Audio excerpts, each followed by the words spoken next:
The Rippaverse is rising. If you've been watching the podcast since I joined, you'll know that occasionally I have covered some things to do with the comic book industry in the West. In fact, it was my first segment that I did on the podcast talking about the disastrous and dire straits that Western comics have found themselves in. Mostly DC and Marvel over in America. And I thought it would be a good time to cover some stuff that's going on in Western comics that's actually a little bit of a white pill. I promised you guys a white pill after yesterday. And I thought Connor would probably be the best person to do it with because you yourself are actually a bit of a comics aficionado as well. I spend a stupid amount of money on stuff I probably should have outgrown, but yeah, my first was Batman 613, 614 as part of the Hush saga, so I was really fortunate to grow up. They still got lost in the move, but I used to have the original single issues, and now I buy a stupid amount of omnibuses. I've got like 3 full-on IKEA bookshelves. I have recently been going on a spree selling my old omnibuses, sadly, because What did you used to have? I've just recently sold like the what was it? Grant Morrison's massive one that he did with Image, I think it was, or Vertigo. Oh, Invisibles. Yes, the Invisibles. Right, okay. I sold that. I sold Doom Patrol, the Grant Morrison omnibus. I am keeping my omnibus of the new X-Men because that was my first omnibus and it was the run that introduced me to X-Men, so I was very happy. Marvel. Shh. I enjoy Marvel comic books. Anyway, yep. But yeah, so I thought this would be a good chance to have a discussion with Connor about this and hopefully bring some good news for once. But before I go any further, I'll just point you towards Doctor Strange and the Multiverse of Madness is Hot Garbage, a recent review that I did of the latest Doctor Strange film, which was in fact a stealth Scarlet Witch film. Either way, it was terrible, both in terms of plot, contrivances, just terrible character writing, and the fact that it had some really strange political messaging that was simultaneously pushed in your face and also not mentioned at all, which was quite unusual. But if you're interested, you can find that on the website and you can also find it on YouTube, so check it out there to see my first dive into some proper film reviewing, which I really enjoyed. But anyway, let's go a bit further here. So I'll point you towards my very first segment here, Western Comics Are Dying, where I do look a little bit like Shaggy in that shirt, I have to admit.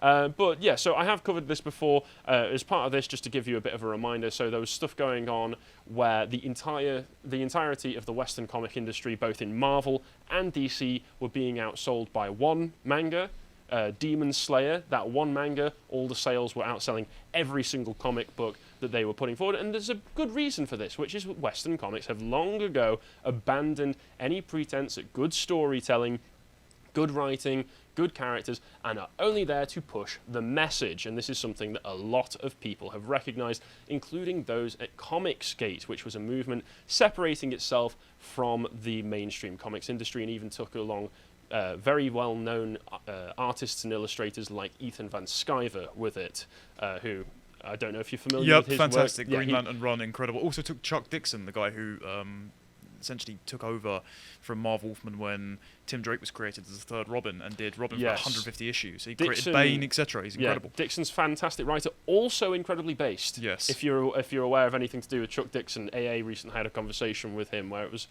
very interesting to listen to. But yeah, they're very interested in pushing the message. Marvel has characters like Snowflake and Safe Space now.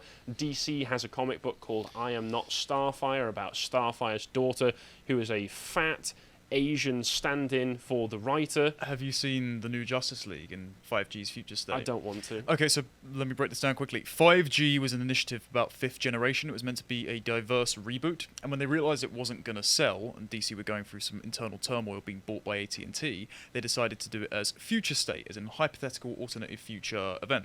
And you had a black non-binary Flash called Kid Quick, a female Aquaman, a black Batman written by the writer of 12 Years a Slave, John Kent Superboy, who's now gay, and a bisexual Brazilian Wonder Woman. Of course. Abject cancer. And how well did this sell? Well, considering you hadn't heard of it, I doubt it sold very well. But this is all on top of the fact that comics in general are really difficult to get into if you're only just getting into it, because a lot of them, especially Batman and DC, have 80 plus years of continuity.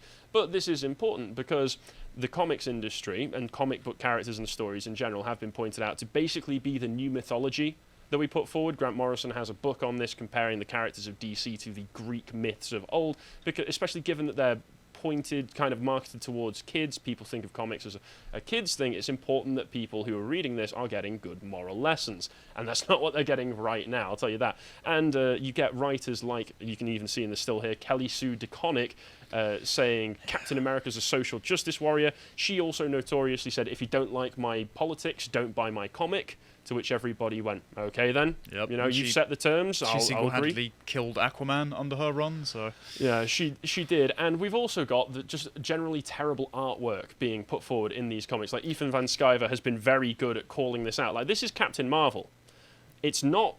it's not Jay from Jay and Silent Bob. It's not the one that died from cancer in the 70s, despite the bulge. No, this is supposed to be a woman. Yeah. And I couldn't find the original tweet that Sciver put out for this one because I think he deleted it. But if you go to the next link as well, this is also supposed to be Captain Marvel. This is quite notorious because she looks a little bit more like Miss Piggy than she does a superhero. And the fact of the matter is that this is the sort of stuff you get all the time. Anything feminine is being defeminized and made more masculine. Anything masculine is being feminized and made less masculine. They're trying to reverse the roles. You see it in the TV shows and films as well right now. They're trying to just take the characters that have been iconic for years and replace them as a way to kind of try and sneak in these new role models using off the backs of the previous ones that we actually liked, and it never really works. Yeah, they're terraforming children's perception of reality and skewing the morality. If we can just go back to the last one just for 1 second, I also hate, and Tom King does this in his Batman run, the left-wing meme Iliad of a caption. Comics is a visual medium, but instead the Marvel writers, if you look at the Women of Marvel podcast, they not only as a representation, they seem to want to have all their comics about women doing things and being here and present and friendship, and it's like, no. The original Daredevil writer actually had a conversation with them. I think it was Ann Nocietti, who wrote Daredevil in the 80s, and said, it always builds towards a fight. And they said, oh, well, comics just aren't like that anymore. And that's why you get these social justice diatribes that utterly disrupt the form and the medium. I mean, I will say, Brian Michael Bendis on the Ultimate Spider-Man run originally, which I actually enjoy, was very bad for this. You would have a page that is just a few little boxes with the images in, and then just the entire thing would be dialogue. But at the very least, he wasn't using that dialogue to push a message. He was using it to try and tell you something about the characters and tell you something about the plot that was going on, even if it was quite a cack-handed way of going about it in a visual medium. How that changed in his Superman run. Oh, really? His Superman run is notoriously dreadful. Tons of retcons, and it essentially laid the groundwork. He aged up John Kent, hence the reason why now Tom Taylor's taken over and made him the compassionate young bi guy who goes on school climate strikes.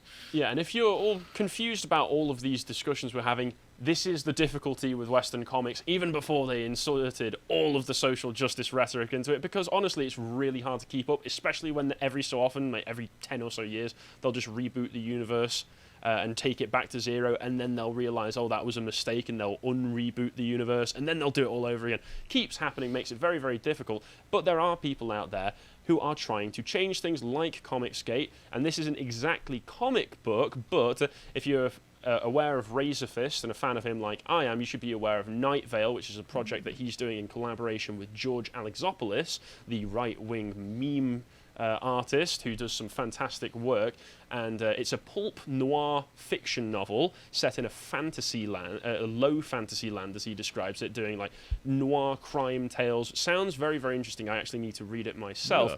But they're little novellas, and he's working on the second chapter right now because there are lots of illustrations in these. And if we just go to the next link, we can see the artwork. If you just click on some of that stuff, George Alexopoulos, people say, oh, he's only got one art style, but seriously, the man is insanely talented.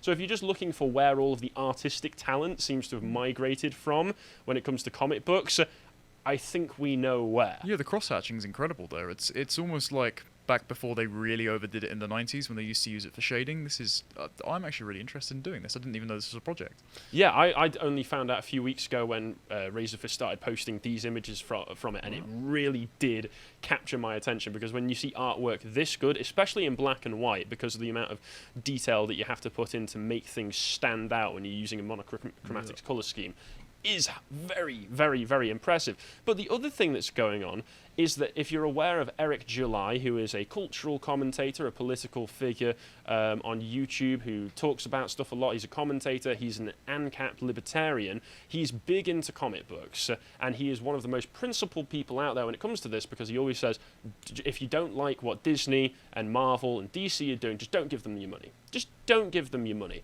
which is something I respect, and he does stick to that. Even when he's criticising the work, he says, you know, I criticise the things that the writers are saying, that the producers are saying, that the people in charge are saying. I have not seen this property, though, because it's a product that I would be supporting these companies that I hate.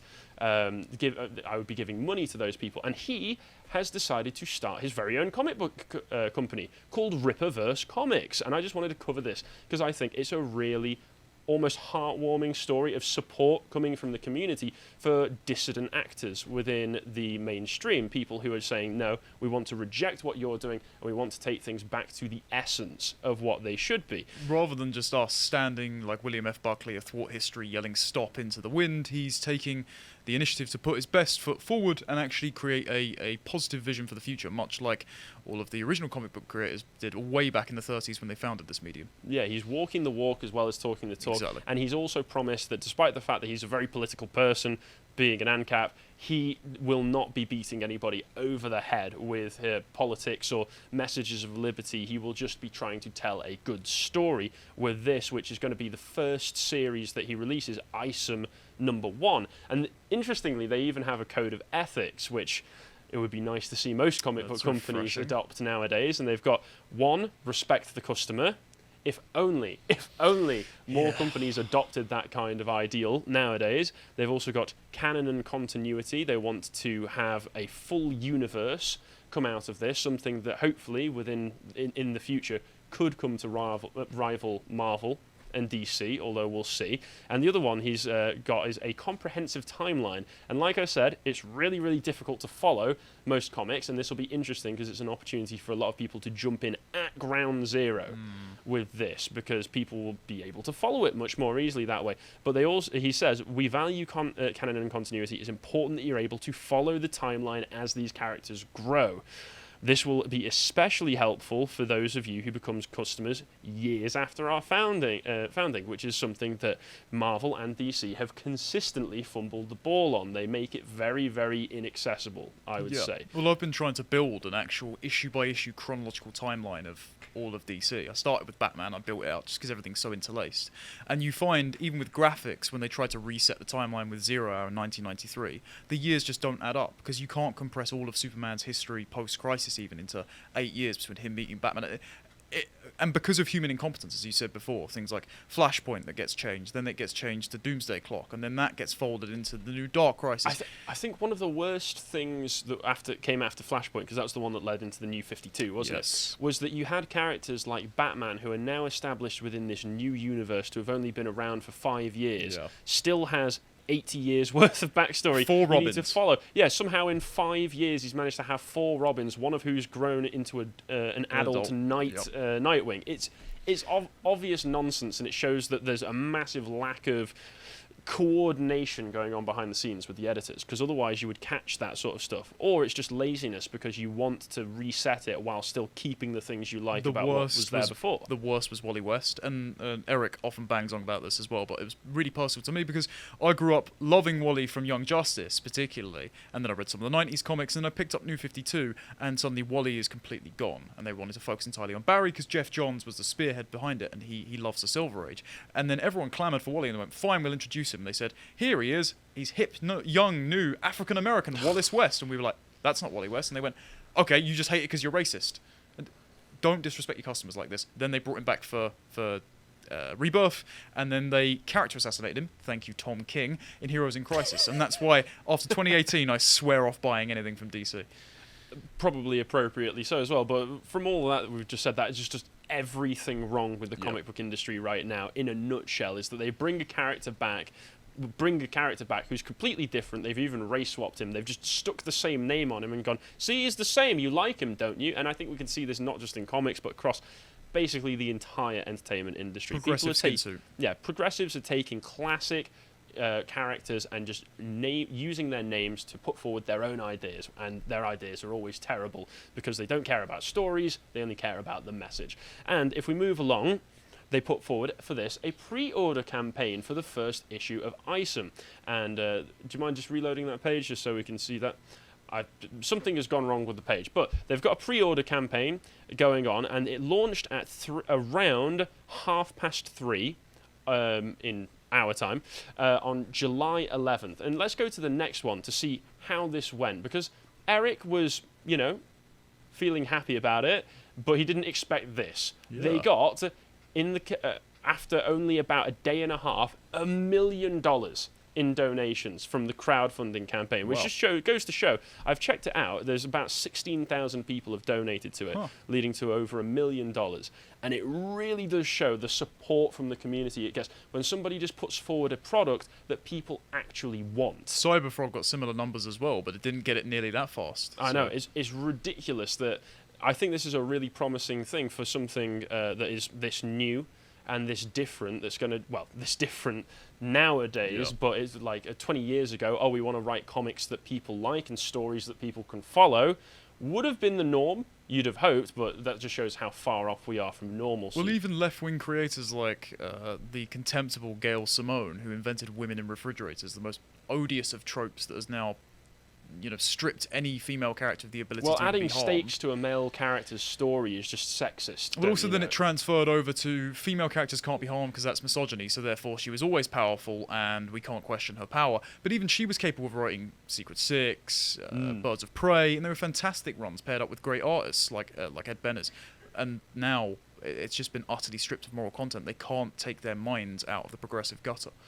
I agree entirely. And he's got some pushback from some people who are saying, because I think it's a 96-page comic, but it's coming at $35. Some people have pushed back against this, saying it's too expensive. He's price gouging. We should expect this from an ANCAP, shouldn't we? And he's just explaining that the books are on very good paper. They're not printed in China. They're fully new stories. And the fact of the matter is that American comics that cater to their audience are pretty scarce nowadays. So this is the price that we have to pay for things that we actually want, sadly. Don't blame Eric for this. Blame the establishment comic book industry for pushing us to this point.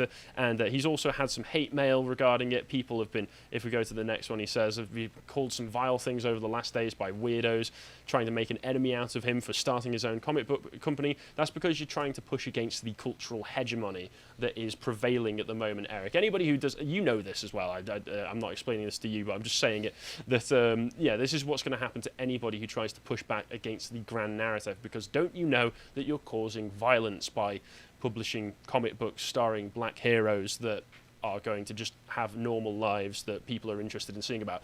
Anyway, it has in fact actually got past even just the 1 million point at this point. So we've got it, they've got it to $1.4 million right now. The campaign is still open if people want to donate it. If you've watched this segment and thought, wow, something that caters to my tastes, I feel like financially supporting that, you still absolutely can. It's actually at $1.5 million right now. So it's pretty impressive that this has happened. And this is the sort of stuff that I do think is very important to the culture war, because it looks more and more every day like there will develop, especially with the Daily Wire moving into films and such, there will be two parallel cultures developing. One more catered to the right, one more catered to the left. And we just kind of have to accept that that's the way it's going to go as things are right now. And the only thing that we can do is that we can trust that the culture that we're building is good enough and has enough quality material and quality culture in it that it draws people away from toxic, leftist, terrible culture and towards our side, at which point they might hear us out on our arguments a little bit more. So it is very important. Even this pop culture sort of stuff does have an impact, because the leftists have been infecting us with their ideas through pop culture for generations at this point. So it's time that we fight back. If you appreciated that segment from the podcast of the Lotus Eaters, you can go to lotuseaters.com to get access to all the premium content we have on the site, such as the Epoch series, this one about Ethelstan, the king of the Anglo-Saxons and maybe the first king of England. If you want to follow what else we're putting out, you can follow us on Getter at lotuseaters_com on Getter. Thank you and goodbye.